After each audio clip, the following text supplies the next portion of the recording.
It should be noted that there is no real unity in the independent media. This is nothing new. We have kind of been divided for a number of years. Was there really any unity? At least it seemed more that there was, it seemed like there was more unity in the past.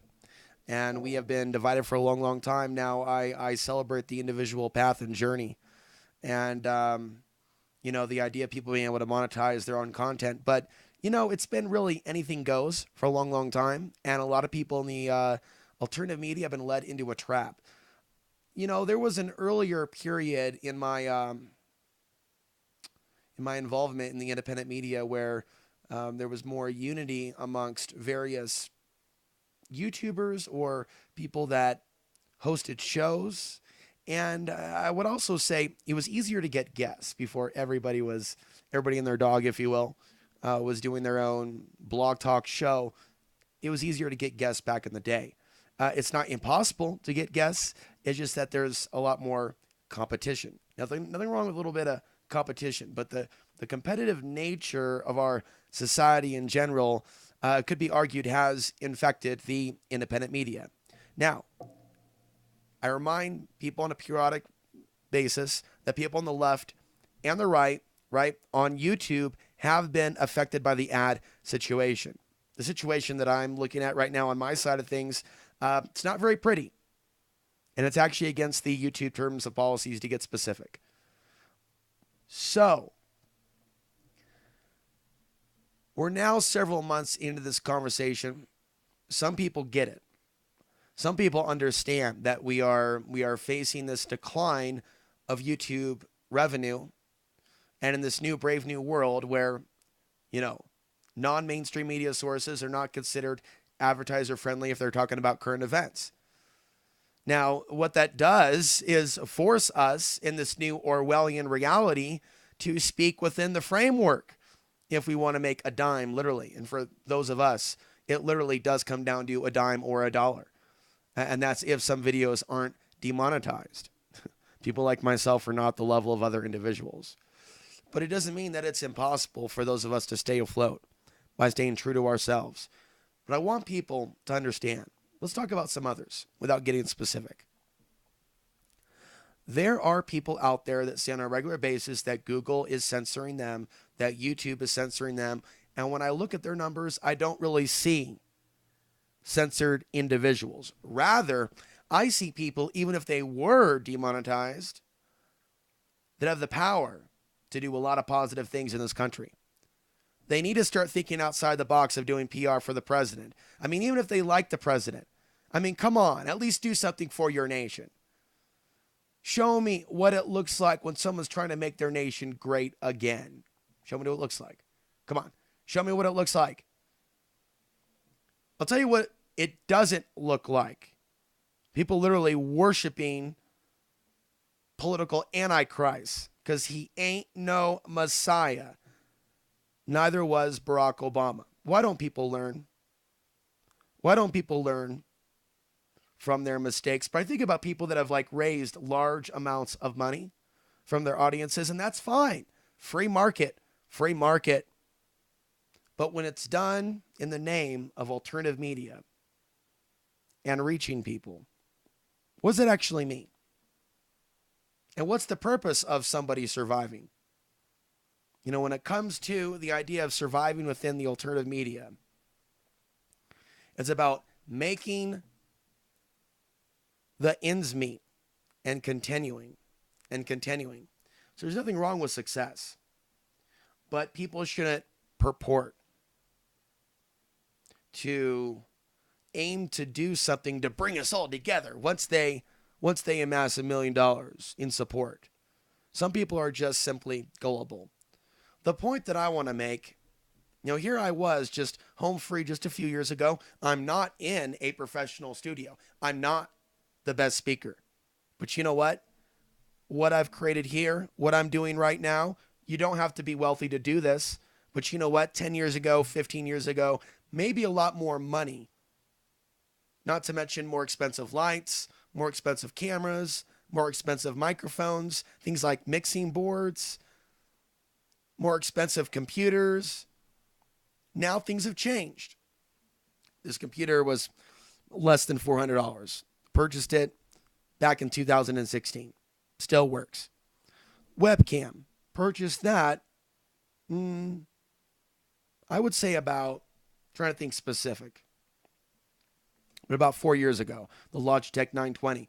The lights. It's a miracle that light still works after it's tumbled around the RV. But probably $30 to $40, $5 off eBay for the microphone.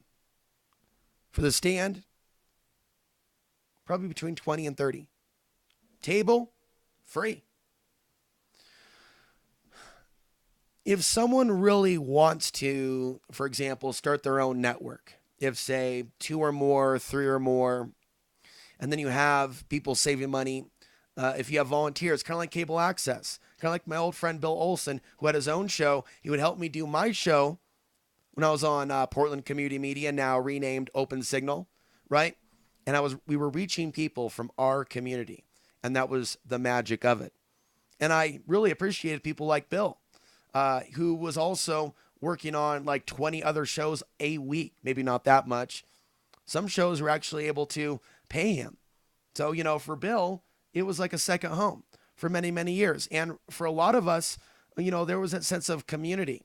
People coming together or working at a cable access facility. But a cable access facility isn't necessary for a group of individuals to start their own alternative media network. One person with a webcam and a YouTube channel can live off the grid and reach the world and literally keep the rent down and the electric bill down.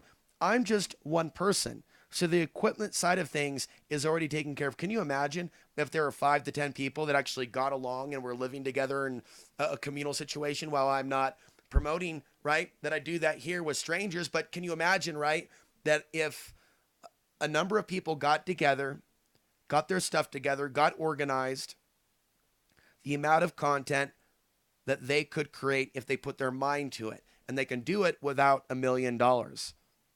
And in many, many cases, right, when you have 2 or more, 3 or more working together in a production environment, not only is it fun, it's productive. And then you learn a lot. And there's that sense of community. Now, I like to, experience some of those things, but I'll tell you what, and I just want to close. Check out some of the other videos that I made years ago on the same topic. I have seen people with their dollar signs in their eyes, personally, when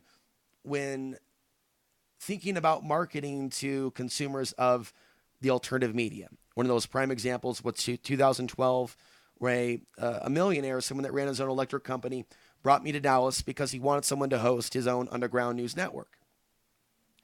And this was a very educational thing, also to see what happened with David Icke's People's Voice, how it crashed the ground after, right, collecting a lot of money from supporters. The network that actually went nowhere, people that actually ended up backstabbing each other, behind the scenes at the People's Voice. And I just want people to understand that there are people that have wasted money towards these projects because it wasn't planned out in the beginning.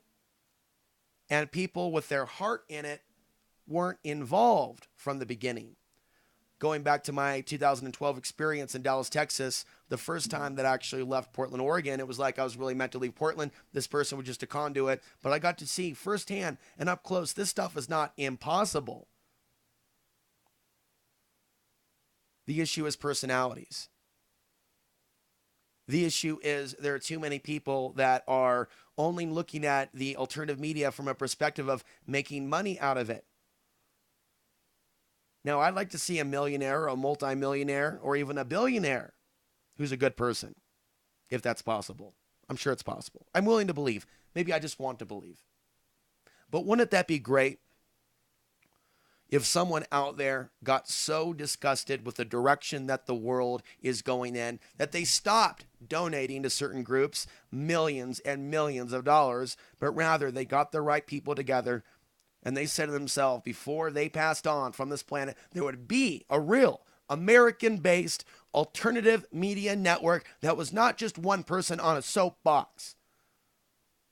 It was a network of people working together. people having conversations, and it didn't require millions of dollars to be raised, right, from the masses to go into a black hole.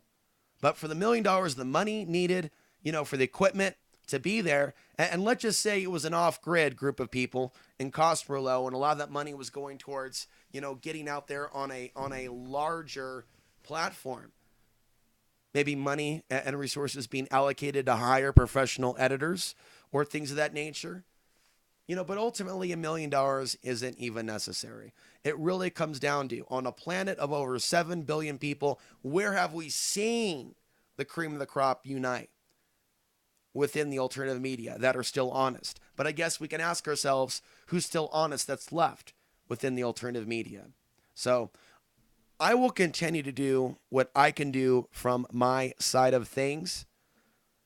But remember, I'm one guy living off like $300-400 a month.